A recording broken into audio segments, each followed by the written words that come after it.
साल 2024 है। Global temperatures बहुत तेजी से बढ़ रहे हैं, पिछले सारे रिकॉर्ड्स टूटने वाले हैं, लेकिन हम अभी भी इतने कपड़े पहने हुए इतनी ठंडी सर्दी में बैठे हैं। अगर साल सबसे गर्म है तो इतनी ठंड क्यों लग रही है? दोस्तों, ये दो अलग अलग टेम्परेचर्स की कहानी है, ग्लोबल क्लाइमेट चेंज और रीजनल वेदर पैटर्न्स के बीच के रिश्ते की कहानी। हम अक्सर इन शब्दों को एक दूसरे की जगह इस्तेमाल करते हैं, लेकिन इनके अलग अलग मतलब समझना बहुत जरूरी है। क्लाइमेट मतलब टेम्परेचर और वेदर पैटर्न्स का दशकों या सदियों तक का लॉन्ग टर्म बिहेवियर। वेदर मतलब एटमॉस्फेयर के मूड स्विंग्स, टेम्परेचर, बारिश और हवा में रोजाना होने वाले चेंजेस। ऐसे समझो, मान लो अर्थ का क्लाइमेट एक बड़ा सा पानी का बर्तन है जो चूल्हे पर गर्म हो रहा है। ग्लोबल वार्मिंग चूल्हे की आंच तेज करने जैसा है। पानी यानी हमारा प्लेनेट धीरे धीरे गर्म होता है, लेकिन जब पूरा पानी गर्म हो रहा हो तब भी बर्तन में कुछ जगह पानी ठंडा ही रहेगा। ये ठंडे हिस्से वेदर के रीजनल वेरिएशंस दिखाते हैं जो कई चीजों पर डिपेंड करते हैं। इस साल की ठंड में एक बड़ा रीजन है ला नीना क्लाइमेट पैटर्न। क्लाइमेट और वेदर एक जैसे नहीं होते। ये डिफरेंस समझना इंपॉर्टेंट है कि प्लेनेट गर्म होने के बावजूद ठंडी सर्दियां क्यों पड़ती हैं। क्लाइमेट एक लॉन्ग गेम है। किसी एरिया का एवरेज वेदर काफी लंबे टाइम, लगभग 30 साल या उससे ज्यादा के लिए। वेदर यहां और अभी है, रोजमर्रा के एटमॉस्फेरिक कंडीशंस। इसे अपने पर्सनालिटी और मूड के डिफरेंस की तरह समझो। तुम्हारा पर्सनालिटी टाइम के साथ स्टेबल रहता है, क्लाइमेट की तरह। तुम्हारा मूड वेदर की तरह रोज बदल सकता है। ग्लोबल वार्मिंग, अर्थ के एवरेज टेम्परेचर का बढ़ना एक क्लाइमेट फिनोमिनन है। यह हमारे प्लेनेट का थर्मोस्टेट धीरे धीरे बढ़ाने जैसा है।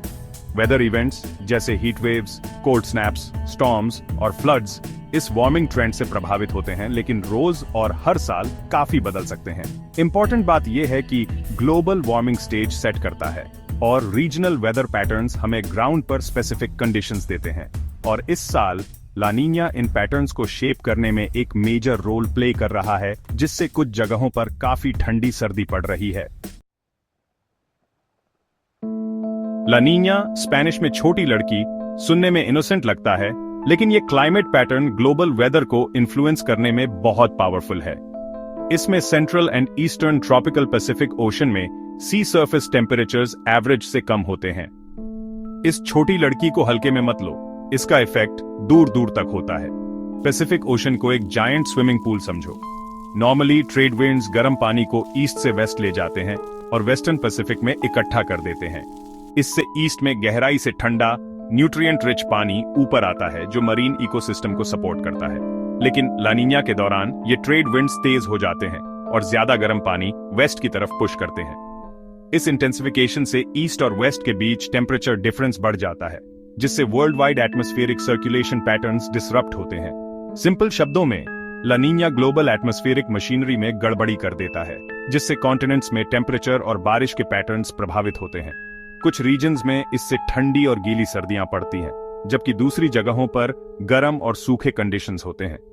आइए स्पेसिफिक रीजन्स को देखें कि ला नीना इस विंटर के वेदर फोरकास्ट को कैसे शेप कर रहा है। ऐसी दुनिया इमेजिन करो जहां एक हफ्ते ब्लिजर्ड्स आते हैं और अगले हफ्ते हल्की हवाएं चलती हैं। यह सिर्फ इमेजिनेशन नहीं है, यह हमारी न्यू रियलिटी बन रही है। हमारे क्लाइमेट के चेंजिंग पैटर्न्स की वजह से ज्यादा एक्सट्रीम और अनप्रिडिक्टेबल वेदर इवेंट्स हो रहे हैं। ये एक साफ रिमाइंडर है कि हमारे प्लेनेट का डेलिकेट बैलेंस बिगड़ रहा है। आप सोच रहे होंगे, रिकॉर्ड पर सबसे गर्म साल होने के बावजूद हमें ठंडी सर्दियां क्यों पड़ रही हैं? ये एक पैराडॉक्स है जो कई लोगों को कंफ्यूज करता है। इसका आंसर ग्लोबल वेदर पैटर्न्स के डिसरप्शन में है। जैसे जैसे आर्कटिक गर्म होता है, ये जेट स्ट्रीम को अफेक्ट करता है, जिससे ऐसी जगहों पर अनयूजुअल कोल्ड स्नैप्स आते हैं जो टिपिकली टेम्परेट होती हैं। तो भले ही प्लेनेट ओवरऑल गर्म हो रहा है, हम फिर भी ये सीमिंग कॉन्ट्राडिक्टरी वेदर इवेंट्स देख सकते हैं। तो हम इसके बारे में क्या कर सकते हैं? अब एक्शन लेने का टाइम है। हमें अपना कार्बन फुटप्रिंट कम करना चाहिए, रिन्यूएबल एनर्जी को अपनाना चाहिए और ऐसी पॉलिसीज के लिए एडवोकेट करना चाहिए जो हमारे एनवायरनमेंट की रक्षा करे। हर छोटा स्टेप इंपॉर्टेंट है। साथ मिलकर हम डिफरेंस ला सकते हैं और अपने प्लेनेट का बैलेंस रिस्टोर करने में हेल्प कर सकते हैं। चलो आज ही एक्ट करें एक बेटर टुमारो के लिए।